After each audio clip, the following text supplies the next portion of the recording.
Hello friends, मेरा नाम है आज़ाद और मैं आप सभी का स्वागत करता हूं faster GK classes YouTube channel पे। फ्रेंड्स, आज के इस वीडियो में डिस्कस करेंगे साइंस यानी कि विज्ञान से संबंधित टॉप 35 इंपॉर्टेंट क्वेश्चन को, जो कि आपके आने वाले सभी एग्जाम्स के लिए काफ़ी हेल्पफुल होंगे। तो फ्रेंड्स, यदि आप किसी भी एग्जाम्स की तैयारी करते हैं तो आप इस वीडियो को एक बार शुरू से लेकर लास्ट तक जरूर देखिएगा। तो आपका पहला क्वेश्चन है, एवोगाड्रो संख्या का मान कितना होता है। तो एवोगाड्रो संख्या के मान जो है 6.23 गुने 10⁻²3, यानी कि ऑप्शन सी इसका सही उत्तर हो जाएगा। अगला प्रश्न है आपका, दूरी मापने की सबसे बड़ी इकाई क्या है। तो दूरी मापने की सबसे बड़ी इकाई जो है वह है आपका पारसेक, यानी कि ऑप्शन ए इसका सही उत्तर हो जाएगा। फ्रेंड्स, यदि आप किसी भी सवाल का उत्तर जानते होंगे तो कमेंट में ज़रूर बताइएगा। अगला प्रश्न है आपका, एक प्रकाश वर्ष बराबर कितना होता है। तो एक प्रकाश वर्ष बराबर जो होता है दोस्तों 9.46 गुने 10 के पावर 15 मीटर होता है। ठीक है, यहाँ पे जो है पावर में होगा 10 के पावर 15 मीटर। ठीक है, अगला प्रश्न है आपका, 1 लीटर कितना गैलन के बराबर होता है। तो 1 लीटर में जो है 0.2642 के बराबर होता है, यानी कि ऑप्शन ए इसका सही उत्तर हो जाएगा। अगला प्रश्न है आपका, एक फर्मी में कितना मीटर होता है। तो एक फर्मी में जो है फ्रेंड्स, एक फर्मी में जो है 10 के पावर 15 मीटर होगा। ठीक है, 10 के पावर यहाँ पे 15 मीटर होगा। इसे आप सभी ज़रूर याद रखेंगे। अगला प्रश्न है आपका, लॉगरिथम के आविष्कारक कौन है। तो लॉगरिथम के आविष्कारक की बात करते हैं तो वह है आपका जॉन नेपियर, ऑप्शन सी इसका सही उत्तर हो जाएगा। और फ्रेंड्स, ये काफ़ी इंपॉर्टेंट क्वेश्चन है, आप सभी इसे ज़रूर याद रखेंगे। अगला प्रश्न है, क्वांटम सिद्धांत के प्रतिपादक कौन है। तो क्वांटम सिद्धांत के प्रतिपादक की बात करते हैं तो वो हो जाएंगे आपका मैक्स प्लांक, यानी कि ऑप्शन बी इसका सही उत्तर हो जाएगा। फ्रेंड्स, आप सभी इसे ज़रूर याद रखेंगे। यानी कि आज के इस वीडियो में जितना भी क्वेश्चन लिया गया है वह आपके एग्ज़ाम के दृष्टिकोण से काफ़ी इंपॉर्टेंट रहेगा, इसलिए आप सभी आज की इस क्लास को याद कर लेंगे। अगला प्रश्न है आपका, वायुमंडल की आर्द्रता मापने वाला यंत्र कौन सा है। तो वायुमंडल की आर्द्रता जो है मापने वाला यंत्र, उससे का नाम है आपका हाइग्रोमीटर। ठीक है, हाइग्रोमीटर, यानी कि ऑप्शन बी इसका सही उत्तर हो जाएगा। अगला प्रश्न आपका है, एक एंगस्ट्रम जो होता है कितने मात्रा के बराबर होता है। तो एक एंगस्ट्रम बराबर जो है 10 के पावर -10 मीटर होता है। ठीक है, एक एंगस्ट्रम बराबर कितना होता है 10 के पावर -10 मीटर होता है। ठीक है, इसे आप सभी ज़रूर याद रखेंगे। अगला प्रश्न को देख लेते हैं। अगला प्रश्न है आपका फ्रेंड्स, पृथ्वी के उपग्रह का कक्षीय वेग जो है किस पर निर्भर करता है। तो पृथ्वी के उपग्रह का जो कक्षीय वेग है वह आपका कक्षा की त्रिज्या पर निर्भर करता है, यानी कि ऑप्शन ए इसका सही उत्तर हो जाएगा। अगला प्रश्न है आपका, घड़ी में चाबी देना किसका उदाहरण है।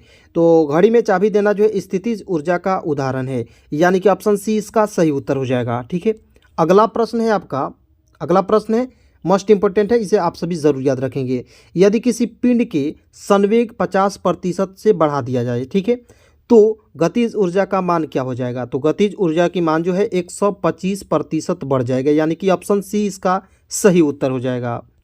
अगला प्रश्न है, अनुदैर्ध्य तरंग उत्पन्न हो जाते हैं। तो अनुदैर्ध्य तरंग यानी कि ध्वनि तरंग, ये आपका तीनों माध्यम ठोस, गैस, द्रव, तीनों माध्यम में उत्पन्न होता है, यानी कि ऑप्शन ए इसका सही उत्तर हो जाएगा। अगला प्रश्न है आपका, किस माध्यम में अनुप्रस्थ तरंग उत्पन्न नहीं हो सकता है। तो वो हो जाएगा आपका पानी है, जिसमें जो है अनुप्रस्थ तरंग उत्पन्न नहीं हो सकता है, यानी कि ऑप्शन ए इसका सही उत्तर हो जाएगा। फ्रेंड्स, वीडियो को लास्ट में आपको जो है कमेंट में ज़रूर बताना है कि आपने 35 से 36 क्वेश्चन में आपने जो है कितना सही उत्तर किया, आपको जो है कमेंट में ज़रूर बताना है। ठीक है, अगला प्रश्न है, प्रतिबल और विकृति का अनुपात क्या कहलाता है। तो प्रतिबल और विकृति के अनुपात को हम लोग जो है प्रत्यास्थता गुणांक कहा जाता है, यानी कि ऑप्शन ए इसका सही उत्तर हो जाएगा। ठीक है, अगला प्रश्न है आपका, पनडुब्बी आधारित है। तो पनडुब्बी जो है किसके जो सिद्धांत है उस पर आधारित है। तो पनडुब्बी जो है आर्किमिडीज के सिद्धांत पर आधारित है, यानी कि ऑप्शन बी इसका सही उत्तर हो जाएगा। अगला प्रश्न है आपका, समुद्र में तैरना नदी की अपेक्षा आसान है क्योंकि समुद्र के पानी का घनत्व नदी के पानी के घनत्व से अधिक होता है, यानी कि ऑप्शन डी इसका सही उत्तर हो जाएगा। और अगला प्रश्न है आपका, तरंग अश्रव्य जो तरंग है वह कौन सी तरंग है और उसकी आवृत्ति बताई जाती है। ठीक है, मतलब कि आपको बताना है। तो 20 हर्ट्ज से कम जो तरंग होती है उसको हम लोग कहते हैं अश्रव्य तरंग, यानी कि डी इसका सही उत्तर हो जाएगा। फ्रेंड्स, वीडियो अच्छा लगे तो लाइक करते रहिएगा और अपने सभी दोस्तों में एक बार इसे ज़रूर शेयर करिएगा। यदि तरंग की लंबाई का मान आधा कर दिया जाए तो ध्वनि का वेग क्या होगा। तो तरंग की जो लंबाई है उसकी मान को आधा कर दिया जाए, ध्यान से सुनिएगा। तो यहाँ पे पूछ रहा है ध्वनि का वेग पूछ रहा है। ठीक है, तो ध्वनि का वेग क्या हो जाता है, आधा हो जाता है, यानी कि ऑप्शन ए इसका सही उत्तर हो जाएगा। ठीक है, अगला प्रश्न है आपका, ध्वनि तरंग किस प्रकार की तरंग है।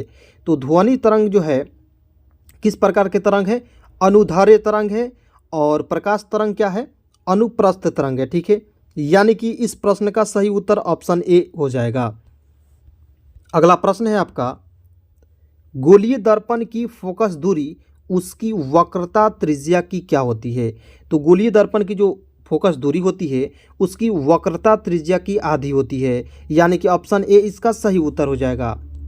अगला प्रश्न है आपका, उत्तल दर्पण, जी हाँ दोस्तों, बिल्कुल इसको ध्यान से देखिएगा, उत्तल दर्पण द्वारा बना प्रतिबिंब क्या होता है। तो उत्तल दर्पण द्वारा बना प्रतिबिंब जो होता है वास्तविक और उल्टा यदि आप लगा रहे हैं तो ये क्या हो जाएगा आपका गलत। ठीक है, तो हड़बड़ी में गलत नहीं करना है। ठीक है, काल्पनिक और सीधा हो गया, यानी कि ऑप्शन सी इसका सही उत्तर हो जाएगा। अगला प्रश्न है आपका, प्रकाश तरंग उदाहरण है। जो प्रकाश तरंग है वह किसका उदाहरण है। तो प्रकाश तरंग जो है विद्युत चुंबकीय तरंग है, यानी कि ऑप्शन बी इसका सही उत्तर हो जाएगा। अगला प्रश्न है आपका, फोटोग्राफिक कैमरे का अभिदृश्यक लेंस होता है। जो फोटोग्राफिक कैमरा होता है उसका अभिदृश्यक लेंस क्या होता है। तो उसका अभिदृश्यक लेंस जो होता है उत्तल होता है, यानी कि ऑप्शन बी इसका सही उत्तर हो जाएगा। अगला प्रश्न है आपका, E is equal to M C square. ठीक है, यहाँ पे स्क्वायर होगा। ठीक है, E is equal to M C square का प्रतिपादन जो है किसने किया था। ठीक है, तो इसका सही उत्तर हो जाएगा आपके आइंस्टाइन, यानी कि ऑप्शन बी इसका सही उत्तर हो जाएगा।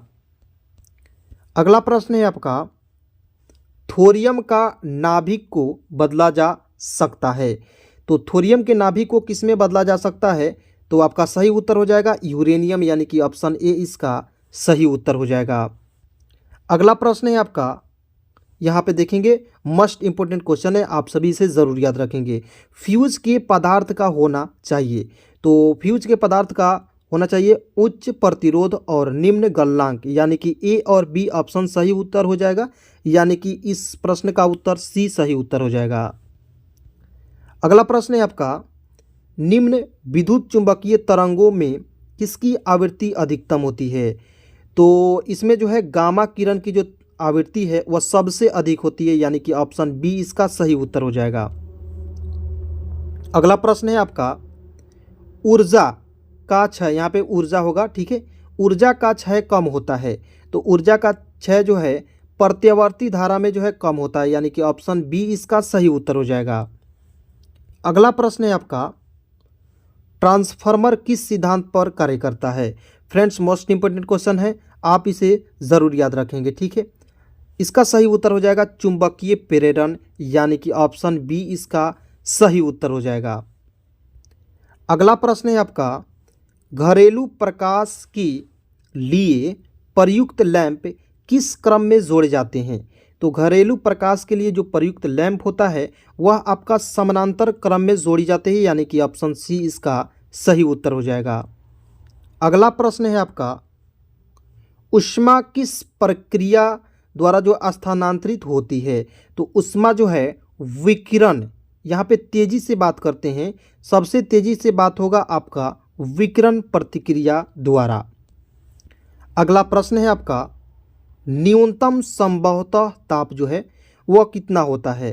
तो न्यूनतम संभवतः ताप हो जाएगा -273 डिग्री सेल्सियस, यानी कि ऑप्शन ए इसका सही उत्तर हो जाएगा। ठीक है, अगला प्रश्न है आपका, यदि वायुमंडल ना हो तो दिन की अवधि क्या होती? तो वायुमंडल नहीं होगा तो दिन की अवधि हो जाएगा कम, यानी कि ऑप्शन ए इसका सही उत्तर हो जाएगा। अगला प्रश्न है आपका, सूर्य ग्रहण के समय सूर्य का कौन सा भाग दिखाई देता है? तो सूर्य ग्रहण के समय जो है सूर्य का किरीट दिखाई देता है, किरीट, और इसे एक और नाम से जानते हैं कोरोना। ठीक है, किरीट या कोरोना दिखाई देता है, यानी कि ऑप्शन बी इसका सही उत्तर हो जाएगा। अगला प्रश्न है आपका 36 नंबर क्वेश्चन को देखते हैं। सूर्य की प्रकाश का आंतरिक परावर्तन, मोस्ट इंपोर्टेंट क्वेश्चन है, आप सभी इसे ज़रूर याद रखेंगे। इसका सही उत्तर हो जाएगा, जब प्रकाश जो है कांच से वायु में जाएगा तो सूर्य के प्रकाश का आंतरिक परिवर्तन होगा, यानी कि ऑप्शन सी इसका सही उत्तर हो जाएगा। फ्रेंड्स, मैंने आज के इस वीडियो में 36 क्वेश्चन कराया और इन सभी 36 क्वेश्चनों में आपका कितना सही हुआ स्कोर अपना जो है कमेंट में ज़रूर बताना है। और वीडियो अच्छा लगे तो लाइक कर दीजिएगा और अपने सभी दोस्तों में एक बार इसे ज़रूर शेयर करिएगा।